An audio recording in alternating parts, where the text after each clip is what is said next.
Hello dear students. देखिए बेटा, आज हम लोग बात करेंगे बेटा साउंड के लेक्चर 4 की। ठीक है, इससे प्रीवियस जो लेक्चर था दैट इट मींस लेक्चर 3, उसमें हम लोगों ने बात की थी नेचुरल वाइब्रेशंस की एंड डैम्प्ड वाइब्रेशंस की। ठीक है, आज हम बात कर रहे हैं नेचुरल साउंड के लेक्चर 4 की, जिसमें हम लोग बात करेंगे बेटा फोर्स्ड वाइब्रेशन और रेजोनेंस की। ठीक है, फोर्स वाइब्रेशन को भी देख लेंगे, रेजोनेंस को भी देख लेंगे। ठीक है, आइए देखते हैं।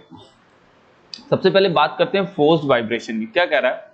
The vibration of a body which take place under the influence of the external periodic force acting on it are called the forced vibration। यानी कि ऐसे वाइब्रेशंस जिनको हम क्या करते हैं, एक्सटर्नल फोर्स की हेल्प से जनरेट करते हैं, they are called forced vibration. The vibration जो under the influence of the external force होते हैं, they are called forced vibration. अब जैसे फोर्स वाइब्रेशन का कुछ एग्जांपल कह रहा है, when the stem of a vibrating tuning fork is pressed against the top of the table, the tuning fork forces the table top to vibrate with its own frequency।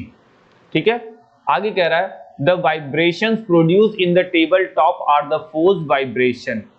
ठीक है, table top has a much larger vibrating area than the tuning fork, so the forced vibration of the table top send the forth a greater energy and produces a louder or more intense sound than that produced by the tuning fork। जैसे मान लीजिए किसी table पे हम किसी tuning fork को क्या कर रहे हैं बेटा, हिट कर रहे हैं, स्ट्राइक कर रहे हैं। हर एक ट्यूनिंग फॉर्क की अपनी एक फ्रीक्वेंसी होती है, ऑब्वियस सी बात है। जितने भी ट्यूनिंग फॉर्क होते हैं वो डिफरेंट डिफरेंट फ्रीक्वेंसी के ट्यूनिंग फॉर्क आते हैं। हर एक ट्यूनिंग फॉर्क की एक अलग फ्रीक्वेंसीज होती है। अगर मैं किसी पर्टिकुलर ट्यूनिंग फॉर्क से किसी टेबल पे हिट करता हूं तो ऑब्वियस सी बात है वो टेबल पर साउंड जनरेट करने के लिए उसे वाइब्रेट करेगा ही करेगा। तो ट्यूनिंग फॉर्क कौन सी फ्रीक्वेंसी उसे देगा? ऑब्वियस सी बात है, जिस फ्रीक्वेंसी का ट्यूनिंग फॉर्क होगा वो चाहेगा कि अगर मैं उसे जिस ऑब्जेक्ट पर हिट करूंगा, यानी कि टेबल पर अगर मैंने हिट किया, तो वो टेबल को भी कहेगा कि भाई उसी एनर्जी से आप क्या करो, उसी वाइब्रेशन से, उसी फ्रीक्वेंसी से आप क्या करो, फ्रीक्वेंसी को जनरेट करो। तो अपने सिमिलर फ्रीक्वेंसी को जनरेट करना चाहेगा वो। ठीक है, अब देखो टेबल का जो एरिया होता है वो कहीं ना कहीं हमारे जो ट्यूनिंग फॉर्क होता है उससे बहुत बड़ा होता है, तो इसकी फ्रीक्वेंसी काफी अलग होती है। लेकिन अगर हमने ट्यूनिंग फॉर्क इस पे हिट किया है, ठीक है, तो वो अपनी ही फ्रीक्वेंसी जो जनरेट करेगा। तो इसका वाइब्रेटिंग एरिया काफी बड़ा है, जिसकी वजह से इसकी फ्रीक्वेंसी अलग हो सकती है। लेकिन यहां पर ट्यूनिंग फॉर्क की वजह से इसमें वाइब्रेशंस आ रहे हैं, देन इट मींस इस टेबल में जो वाइब्रेशंस आया, इस वाइब्रेशंस को हम लोग बोलते हैं फोर्स्ड वाइब्रेशन। क्यों ऐसा फोर्स्ड वाइब्रेशन क्यों बोला हमने? क्योंकि इस पर जो वाइब्रेशंस आ रहे हैं बेटा वो ट्यूनिंग फॉर्क की वजह से आ रहे हैं, that's why we are called that is forced vibration. ठीक है, आगे देखते हैं। अब ये फोर्स्ड वाइब्रेशन कैसे काम करेंगे हम लोग आगे देखेंगे। ठीक है, कुछ और एग्जांपल्स तब तक देख लेते हैं। जैसे कह रहा है the vibration produced in the diaphragm of a microphone sound box with the frequencies corresponding to the speech of the speaker are the forced vibration. अब जो हमारे पास जो साउंड्स वगैरह होते हैं, साउंड्स के या माइक्रोफोन्स की अगर हम बात करेंगे, माइक्रोफोन्स में जो डायफ्राम वगैरह होते हैं वो भी वाइब्रेट करते हैं। वो वाइब्रेट क्यों करते हैं? वो नॉर्मली वाइब्रेट नहीं करते, अपने मन से वाइब्रेट नहीं करते। हमने क्या किया, साउंड को प्रोड्यूस किया, तो हमारे वाइब्रेशंस जाकर उन पर हिट करते हैं और आफ्टर देन वो वाइब्रेशंस करते हैं। So that is called forced frequency. ये फोर्स्ड है। ठीक है, ये हमारे क्या हो गए, फोर्स्ड वाइब्रेशंस हो गए। ठीक है, आगे कह रहा है in a guitar an artist applies the periodic force on the string on a guitar to execute the forced vibration in them। Guitar की स्ट्रिंग में कहां से आता है वाइब्रेशन? हम फोर्स करते हैं, that is called the forced vibration. Okay, तो ये सारे के सारे आपके एग्जांपल हैं। कोई भी स्ट्रिंग इंस्ट्रूमेंट फोर्स वाइब्रेशन का ही एग्जांपल हो गया। स्ट्रिंग इंस्ट्रूमेंट या फिर जैसे मान लीजिए तबला, ढोलक, ये सब फोर्स्ड वाइब्रेशन है क्योंकि आप फोर्स करते हैं। In a string instrument provided with the hollow sound box containing air, strings are made to vibrate by plucking with the produced force vibration in the air and the sound box. The surface area of the sound box is large, so the force vibration of the air send the forth greater energy and causes loud sound। तो तुमने देखा होगा जितने भी guitar वगैरह होते हैं तो गिटार के पीछे एक बड़ा सा बॉक्स होता है, वो एक हॉलो बॉक्स होता है जिससे कि लाउड साउंड निकल सके। ठीक है बेटा, तो हम लोग थोड़ा सा नेचुरल, हमारे पास जो नेचुरल वाइब्रेशन होते हैं और जो फोर्स्ड वाइब्रेशन होते हैं, इनके बीच का थोड़ा सा डिफरेंट देख लेते हैं कि इनके बीच में क्या क्या डिफरेंट होता है। पहला, natural vibration. The vibration of the body in absence of any resistive force, external force are called natural. इसमें कोई भी फोर्स नहीं आता, लेकिन इसमें फोर्स सीधे दे दिया, फोर्स वाइब्रेशन है, तो इसमें एक्सटर्नल फोर्स आएगा. The vibration of the body in the medium in the presence of the external periodic force are called the forced vibration. ठीक है. दूसरा difference, the frequency of the vibration depend upon the shape and size. यहां दिया the frequency of the vibration is equal to the frequency of applied force, यानी कि applied force की frequency जितनी होगी उतनी ही फ्रीक्वेंसी दूसरा ऑब्जेक्ट जनरेट करेगा. So the frequency of vibration is equal to the applied force. आगे, the frequency of vibration remain constant. इसमें फ्रीक्वेंसी रिमेन कांस्टेंट रहेगी.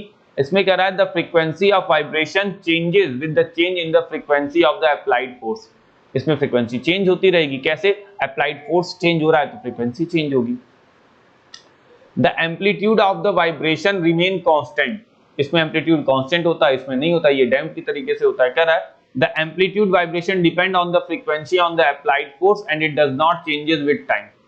ठीक है, ये टाइम के अकॉर्डिंग चेंज नहीं, ये फ्रीक्वेंसी के ऊपर डिपेंड हो रहा है कहीं ना कहीं. ठीक है बेटा, तो ये सारी चीजें बेसिक हमारा ये सारा डिफरेंट होता है, तो इन्हें हमें थोड़ा सा केयरफुली देखना पड़ेगा. ओके, आइए हम लोग कुछ और बातें करते हैं रेजोनेंस की. रेजोनेंस क्या होता है? ठीक है, रेजोनेंस क्या होता है? एक बेसिकली एक कंडीशन होती है रेजोनेंस की. यहां दिया special case of a forced vibration. Resonance की जैसे मान लीजिए एक कंडीशन, जैसे इसको समझिए, जैसे मान लीजिए कोई बॉडी वाइब्रेट कर रही है, उसकी एक पर्टिकुलर फ्रीक्वेंसी है और वहां से एक और वाइब्रेशंस आ रहे हैं जो कि उसकी फ्रीक्वेंसी के सिमिलर है.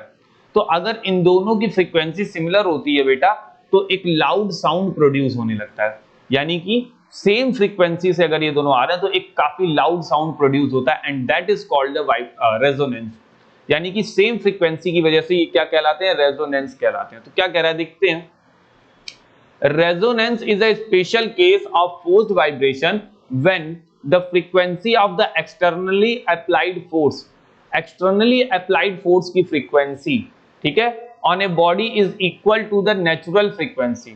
वो उस बॉडी की नेचुरल फ्रीक्वेंसी के इक्वल हो. भाई एक्सटर्नली फोर्स लगाया, उसकी एक फ्रीक्वेंसी है, जिस बॉडी पर वाइब्रेशन स्टार्ट हुआ वो उसकी नेचुरल फ्रीक्वेंसी, और दोनों अगर इक्वल हो, ठीक है, the body readily begin to vibrate with the increase amplitude. अगर एम्पलीट्यूड इंक्रीज कर रहा है यानी कि लाउडनेस बढ़ रही है, so this phenomena is known as the resonance. This phenomena is known as the resonance. The vibration of the large amplitude are called the resonant vibration. क्या कह रहा है? The vibration of the large amplitude. The vibration of the large amplitude. Large amplitude के vibrations को हम लोग क्या कहते हैं? Resonant vibration कहते हैं. क्या कहते हैं बेटा? Resonant vibrations कहते हैं. अब ये जो resonance case आ रहा है, इसकी कंडीशन क्या होती है? तो मैंने अभी बताया कि इसकी कंडीशन में ये है कि एक नेचुरल फ्रीक्वेंसी और फोर्स फ्रीक्वेंसी का होना सेम होना क्या है? कंपल्सरी होगा, तभी ये होगा. आगे इसमें क्या रहा है condition? Resonance occur only when the frequency of the applied force is exactly equal to the natural frequency. जब ये दोनों फ्रीक्वेंसी इक्वल होंगी तभी रेजोनेंस होगा. On the vibrating body and the applied force causes force vibration in the body, तभी resonance होगा, otherwise resonance का phenomena नहीं होगा. ठीक है बेटा, तो अगर हमें रेजोनेंस के फेनोमेना को देखना है तो हमें ये चाहिए कि एक हमारी बॉडी की नेचुरल फ्रीक्वेंसी और एक उस बॉडी पर अप्लाइड फोर्स की फ्रीक्वेंसी, अगर ये दोनों फ्रीक्वेंसी इक्वल होती है बेटा, तभी ये चीज पॉसिबल है. ये चीज का मतलब तभी रेजोनेंस पॉसिबल है बेटा, अदरवाइज रेजोनेंस पॉसिबल नहीं होगा. तो थोड़ा सा बेटा आपको केयर करना होगा, थोड़ा सा सिंसियर भी होना पड़ेगा, क्योंकि अगर आप इन चीजों को घर पे रिवाइज नहीं करते हैं, ये चैप्टर थोड़ा सा लेंथी भी था, बट अगर आपको एक रेगुलर रिवीजन करना है तो ये चैप्टर आपको बहुत अच्छे मार्क्स दे सकता है. आपको बस थोड़ी सी केयरफुल होने की जरूरत है. थोड़ा सा आप ध्यान देंगे बेटा, बहुत अच्छे नंबर आ जाएंगे आपके. इस चैप्टर से बड़े बहुत अच्छे क्वेश्चन भी आते हैं. तो ये चैप्टर अगर मैं देखूंगा तो काफी इंपॉर्टेंट है, तो बेटा आपको हल्का सा ध्यान देना है, कोई भी लापरवाही नहीं करनी है. ओके बेटा, आइए आगे देखते हैं एक्सपेरिमेंट. आगे हम देखेंगे बेटा कुछ एक्सपेरिमेंट कैसे दिखने हैं, इसको हम लोग बात करते हैं. ओके बेटा, सो आइए बेटा हम लोग देखते हैं एक्सपेरिमेंट को. ओके, अब देखिएगा यहाँ पे दे रहा है एक्सपेरिमेंट में resonance with the tuning fork. हम ट्यूनिंग फॉर्क के थ्रू किस तरीके से रेजोनेंस को समझ सकते हैं, आइए देखते हैं. तो आपको एक सामने एपोर्टस ये फिगर दिख रहा होगा बेटा, इस फिगर को थोड़ा सा हम लोग समझते हैं. देखिएगा बेटा, ये जो दोनों बॉक्सेस हैं these two boxes are called sound boxes. इन्हें हम क्या कहते हैं बेटा? Sound box. अब देखिएगा, ये एक साउंड बॉक्स है, इस साउंड बॉक्स पर हमने एक ट्यूनिंग फॉर्क रखा, एक दूसरे साउंड बॉक्स पर हमने ट्यूनिंग फॉर्क रखा। अब हम करते क्या है, पहले वाले एक ट्यूनिंग फॉर्क जो हमारा ए है, ए वाले ट्यूनिंग फॉर्क पर हमने रबर बॉल से हिट कर दिया। जब हमने इस पे रबर बॉल से हिट किया तो ऑब्वियस सी बात है इसमें फ्रीक्वेंसी जनरेट होगी, ये साउंड जनरेट करेगा। ठीक है, अब होगा क्या, मान लीजिए अगर इसने साउंड जनरेट किया, इसने साउंड जनरेट किया तो इसकी एक फ्रीक्वेंसी हो रही है। अब ये फ्रीक्वेंसी कहां जाएगी, इसकी पूरी बॉडी से ये फ्रीक्वेंसी होते हुए तो यहाँ के एयर कॉलम में आ जाएगी। ये नीचे केवल एयर है और कुछ नहीं है, तो ये फ्रीक्वेंसी आगे की तरफ सेम फ्रीक्वेंसी, यहाँ इसने कोई फ्रीक्वेंसी जनरेट की एफ, तो एकदम सेम फ्रीक्वेंसी यहाँ के एयर कॉलम में आएगी और यही फ्रीक्वेंसी आगे की तरफ जाएगी। तो जब इस वाले एयर कॉलम में एफ वाली फ्रीक्वेंसी जा रही है तो ये फ्रीक्वेंसी क्या करेगी, ये बी को मतलब ट्यूनिंग फॉर्क बी में भी फ्रीक्वेंसी जनरेट करेगी और ये भी, ठीक है, एकदम सेम फ्रीक्वेंसी से क्या करने लगेगा बेटा, वाइब्रेशन करने लगेगा। और जब ये भी सेम वाइब्रेशन जनरेट करने लगेगा तब आपको जो एम्पलीट्यूड होगा वो काफी इंक्रीज्ड एम्पलीट्यूड होगा, यानी कि यहां पर आपको कैसा साउंड सुनाई देगा, लाउड। ठीक है, अगर मान लीजिए, अब देखिए होता क्या है कि इन दोनों बॉक्सेस को आप अपने अकॉर्डिंग, अगर आपको सेम नहीं सुनाई देता है तो आप इनको आगे पीछे, मूवेबल होते हैं ये दोनों, इनको आगे पीछे खिसका के आप एक मैक्सिमम लाउड साउंड सुनिए कि कौन सी पोजीशन पर मैक्सिमम लाउड साउंड आ रहा है। तो आप इनको आराम से आगे पीछे कर सकते हैं बेटा। आगे पीछे करते रहने से आपको एक टाइम पर लाउड साउंड सुनाई देगा, तो दैट इज वो हमारे लिए रेजोनेंस, यानी कि यहीं पर एक रेजोनेंस जनरेट हो रहा है, यानी कि दोनों की फ्रीक्वेंसी जब एकदम सेम हो जा रही है। कैसे भाई, इसकी ट्यूनिंग फॉर्क की एक नेचुरल फ्रीक्वेंसी है और इस ट्यूनिंग फॉर्क की वजह से इस ट्यूनिंग फॉर्क में एक फ्रीक्वेंसी जनरेट हो रही है, that is called force frequency. और इन दोनों फ्रीक्वेंसी का सेम होने से क्या होगा, लाउड साउंड, यानी कि रेजोनेंस जनरेट होगा। ठीक है बेटा, समझ में आया? और ये डिपेंड करता है इन दोनों के बीच की डिस्टेंस पे, इसको इंक्रीज या डिक्रीज हम लोग क्या कर सकते हैं बेटा, कर सकते हैं। हम इनको जितना पास या जितना दूर ले जाएंगे उसके अकॉर्डिंग हमारी फ्रीक्वेंसी पे सारी चीजें डिपेंड करेंगी कि रेजोनेंस जनरेट होगा कि नहीं होगा। तो इसके एक पर्टिकुलर डिस्टेंस पे आके ही ये मैक्सिमम करेंगे, अदरवाइज नहीं करेंगे। और क्लोज आएंगे तो भी नहीं करेंगे और डिस्टेंस जाएंगे तो भी नहीं करेंगे, एक पर्टिकुलर डिस्टेंस पे ये चीजें होंगी। ठीक है बेटा, तो ये एक्सपेरिमेंट था ट्यूनिंग फॉर्क का, जिससे हम लोग रेजोनेंस को जनरेट करते हैं। और रेजोनेंस यहाँ जनरेट कैसे होता है, ट्यूनिंग फॉर्क की वजह से रेजोनेंस जनरेट होता है बेटा। किससे जनरेट होता है बेटा, ट्यूनिंग फॉर्क की वजह से रेजोनेंस जनरेट होता है। इस यानी कि ट्यूनिंग फॉर्क ए की कोई फ्रीक्वेंसी होती है, उस फ्रीक्वेंसी की वजह से ये फ्रीक्वेंसी होते होते ट्यूनिंग फॉर्क बी में आती है, और अगर ट्यूनिंग फॉर्क बी भी सेम फ्रीक्वेंसी के साथ वाइब्रेशंस करता है तो यहाँ पे काफी लाउड साउंड प्रोड्यूस होता है बेटा। ओके, आगे देखते हैं दूसरा experiment, forced and the resonant vibration for the pendulum. Pendulum को समझते हैं। अब देखिए हमने क्या किया, एक स्ट्रिंग ले ली PQ। PQ क्या है बेटा, हमारी एक स्ट्रिंग है, या कोई भी चीज ले लिया तुमने PQ। ठीक है, अब हमने अलग अलग लेंथ के पेंडुलम लगाए, एक पेंडुलम A है, एक पेंडुलम B है, पेंडुलम C है, पेंडुलम D है। अब यहाँ पे बेटा एक कंडीशन है कि पेंडुलम A और पेंडुलम C मान लेते हैं कि इक्वल लेंथ के हैं। इन दोनों की लेंथ क्या है, pendulum A and pendulum C, इनकी लेंथ क्या है बेटा, इक्वल है। ठीक है, अगर इनकी लेंथ क्या है बेटा, इक्वल लेंथ है, ठीक है, तो ये अलग कंडीशन होगी। अब एक पेंडुलम हमने इसकी लेंथ से कम, यानी कि पेंडुलम B L से कम और पेंडुलम D इनकी लेंथ से ज्यादा लिया है। ठीक है, अभी होगा क्या, मान लीजिए आपने पेंडुलम A को वाइब्रेशन दिया, तो इसका एक अपना वाइब्रेशन होगा, ये इस वाइब्रेशन से वाइब्रेट करेगा। अब इसका वाइब्रेशन ऑब्वियस सी बात है इस PQ मटेरियल में जाएगा और इस वाइब्रेशन से ये वाइब्रेट करेगा, ये वाइब्रेट करेगा और ये, यानी कि ABCD चारों के चारों क्या करना स्टार्ट कर देंगे, वाइब्रेशन करना स्टार्ट कर देंगे। A तो हमने किया ही, तो BCD जो रिमेन है ये भी वाइब्रेशन करना स्टार्ट कर देगा। अब होगा क्या, यहाँ वाइब्रेशन कैसे जनरेट होंगे इसको समझते हैं। अब कुछ टाइम के बाद जब हम देखेंगे कि ये तीनों वाइब्रेशन कर रहा है, तो कुछ टाइम के बाद हमें दिखाई देगा कि A और C ये दोनों सेम फ्रीक्वेंसी से वाइब्रेट करेंगे। हालांकि B और C बहुत ज्यादा फ्रीक्वेंसी इनकी नहीं होगी, बहुत ज्यादा एम्पलीट्यूड नहीं होगा, ये सेम वाइब्रेशन से करेंगे भी नहीं, तो इनका एम्पलीट्यूड कोई बहुत ज्यादा हाई नहीं होगा, ये अलग अलग एम्पलीट्यूड के साथ फ्रीक्वेंसी करेंगे, लेकिन इन दोनों की फ्रीक्वेंसी और एम्पलीट्यूड क्या हो जाएगा, सेम हो जाएगा। और ऐसा होने की वजह से ये दोनों क्या करेंगे, रेजोनेंस की कंडीशन को रीच करते हैं। क्या करते हैं बेटा? रेजोनेंस की कंडीशन को रीच करते हैं। अब ये दोनों क्या करेंगे? वाइब्रेशन एक साथ में करेंगे। स्टार्ट इससे हुआ, लेकिन अब ये दोनों सेम करेंगे। ऐसा क्यों हो रहा है बेटा? क्योंकि ये डिपेंड कर रहा है लेंथ पर, कि इन दोनों की लेंथ क्या है बेटा? सेम है। और सेम लेंथ होने की वजह से ये दोनों क्या कर रहे हैं? सेम काइंड ऑफ फ्रीक्वेंसी को शो कर रहे हैं। यानी कि बी एकदम अलग करेगा और डी भी एकदम अलग करेगा। ठीक है, तो सेम लेंथ की वजह से यहाँ पर रेजोनेंस जनरेट हो रहा है, क्योंकि सेम टाइप ऑफ फ्रीक्वेंसी दोनों बॉब में दिखने को मिलेगी, ए और सी में। ओके, आगे resonance in the air column. अगर हम एयर कॉलम की बात करते हैं, एयर कॉलम में किस तरीके से रेजोनेंस को हम लोग समझ सकते हैं। ठीक है बेटा, तो आइए इसको देखते हैं कि किस तरीके से हम लोग एयर कॉलम में रेजोनेंस को समझ सकते हैं। देखिएगा, इसके लिए एक बेसिक हमें apparatus चाहिए होता है। तो apparatus आप ये देख रहे हैं कि ये हमारे पास एक स्टैंड है, ये हमारा क्या बेटा? स्टैंड। ठीक है, ये है एक ग्लास ट्यूब, इसका नाम ए है, और ये है ग्लास ट्यूब बी। तो एक ग्लास ट्यूब जो होती है वो स्टैंड से एकदम फिक्स होती है। वो क्या होती है बेटा? एकदम फिक्स, इसको मूव नहीं कर सकते। लेकिन ग्लास ट्यूब एक मूवेबल होता है। क्या होता है बेटा? मूवेबल। इसको ऊपर नीचे हम लोग मूव करते हैं, और इन दोनों को कनेक्ट करते हैं एक रबर पाइप से। इन दोनों को कैसे करते हैं बेटा कनेक्ट? एक रबर पाइप से हम कनेक्ट करते हैं। अब होता क्या है कि हमने एक पर्टिकुलर लेवल तक इसमें पानी रखा, पूरा फिल नहीं किया, पर्टिकुलर लेवल तक इसमें पानी रखा। क्योंकि भाई हम लोग ये भी पढ़े कि water seeks their own level, तो ये अपने लेवल को बराबर रखा हुआ है, और ये मूवेबल है, यानी कि इसको ऊपर नीचे मूव कर सकते हैं। अब हमने क्या किया? एक ट्यूनिंग फॉर्क ले लिया, और मान लेते हैं कि उस ट्यूनिंग फॉर्क की फ्रीक्वेंसी अप्रोक्सीमेटली 512 हर्ट्ज होगी। अब हमने ट्यूनिंग फॉर्क पे क्या किया? पैड से ट्यूनिंग फॉर्क पे हिट किया, उसने साउंड प्रोड्यूस किया, और उसको हम फिर इस पाइप के सामने ले जाते हैं। जब इस पाइप के सामने ले जाते हैं तो यहां एक फ्रीक्वेंसी जनरेट होती है।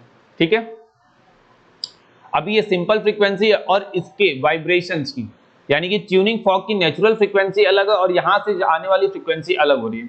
अब होगा क्या? हम अपनी कंडीशन के अकॉर्डिंग, हमें अभी बहुत ज्यादा लाउड साउंड नहीं सुनाई दिया, तो हम अपने अकॉर्डिंग क्या करेंगे? ये जो हमारा बीकर बी है, इसको हम ऊपर नीचे स्लाइड कर लेंगे।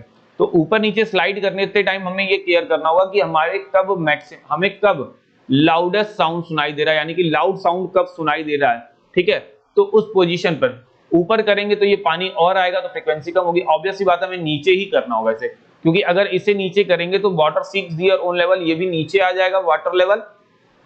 जब वाटर लेवल नीचे आएगा तो बीच में गैपिंग्स बनेंगी, जिसकी वजह से फ्रीक्वेंसी और जनरेट होगी। ठीक है, और यानी कि जब यहां पर आने वाली फ्रीक्वेंसी हमारे नेचुरल फॉग की फ्रीक्वेंसी के इक्वल हो जाएगी, तब वहां पे हमें काफी लाउड साउंड सुनाई देगा। कैसा साउंड सुनाई देगा बेटा? लाउड साउंड सुनाई देगा। Is it clear? आगे देखते हैं। Difference between the force and the resonant vibration. Force vibration और रेजोनेंस की वाइब्रेशन में क्या फर्क होता है बेटा? इसको थोड़ा सा समझते हैं। पहला कह रहा है sorry, forced vibration and the resonant, the vibration of the body under an external periodic force of frequency different from the natural frequency of a body are called the forced vibration।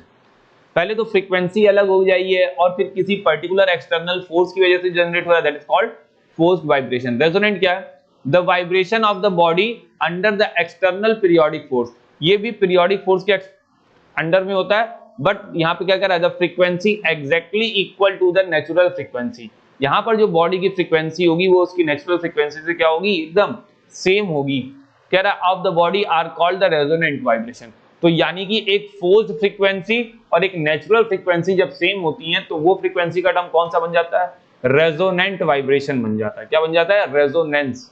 ठीक है, आगे forced vibration में कह रहा है the amplitude of the force vibration is usually small whereas the amplitude of the resonant vibration is very large। क्यों? क्योंकि दो साउंड मिल जाते हैं, इस वजह से इसका एम्पलीट्यूड क्या होता है बेटा? इंक्रीज हो जाता है। ओके, आगे देखते हैं। the vibration of the body are not in the phase with the external periodic force with the sorry बेटा एक मिनट,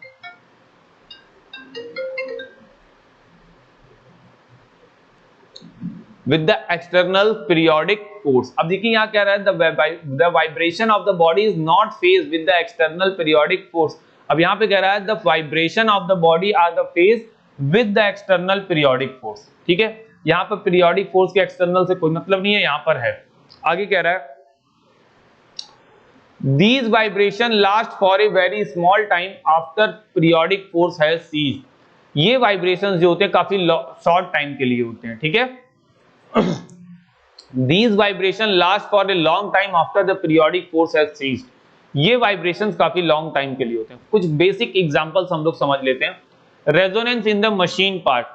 मशीन पार्ट के बारे में अगर हम बात करेंगे तो मशीन पार्ट के एग्जांपल्स को अगर मैं बेसिकली आपको समझाऊं तो मैं मशीन पार्ट के लिए सबसे अच्छा एग्जांपल आपको समझाता हूं बाइक का।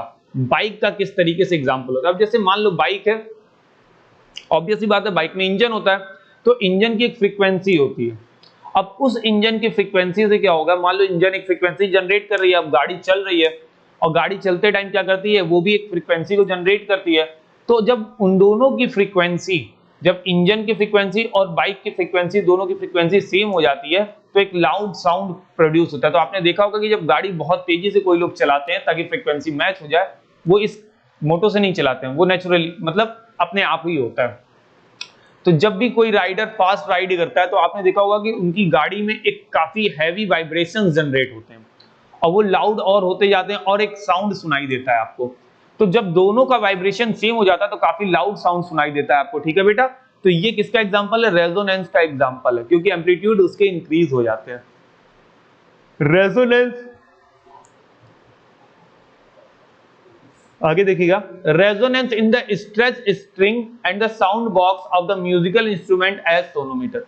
तो मान लो कोई भी अगर स्ट्रिंग इंस्ट्रूमेंट है, उसमें क्या होता है कि उसकी एक फ्रीक्वेंसी और जनरेट एक नॉर्मल फ्रीक्वेंसी, यानी कि फोर्स्ड फ्रीक्वेंसी और एक नेचुरल फ्रीक्वेंसी जब इक्वल हो जाती है उस साउंड बॉक्स में, क्योंकि वहां पर एयर कॉलम एक अंदर स्पेस होता है, तो वहां पर जो प्रोड्यूस फ्रीक्वेंसी होती है और फोर्स की जो फ्रीक्वेंसी होती है अगर सेम आ जाती है तो काफी लाउड साउंड प्रोड्यूस होता है, यानी कि रेजोनेंस टाइप का प्रोड्यूस होता है। आगे देखते हैं, resonance in the bridge. Bridge में रेजोनेंस की कंडीशन को समझते हैं। आपने देखा होगा कि मिलिट्री वगैरह में भी ऐसा देखने को मिलता है, लेकिन लोग कहते हैं कि जब भी आप किसी ब्रिज को क्रॉस करें, ठीक है, तो एक फिक्स वाइब्रेशंस के साथ ना करें। क्यों? क्योंकि अगर आप सेम टाइप के वाइब्रेशन से करते हैं तो क्या होगा, इंटेंसिटी उसकी इंक्रीज होगी, एम्पलीट्यूड बढ़ जाएगा और एम्पलीट्यूड बढ़ने की वजह से क्या होगा, ब्रिज में डैमेजेस हो सकते हैं। इसीलिए जितने भी मिलिट्री पर्सन है जब वो ब्रिज क्रॉस करते हैं पैदल तो उन्हें कहा जाता है, देखो मिलिट्री वालों के एक रूल होता है कि उनके पैर क्या होते हैं, फिक्स होते हैं।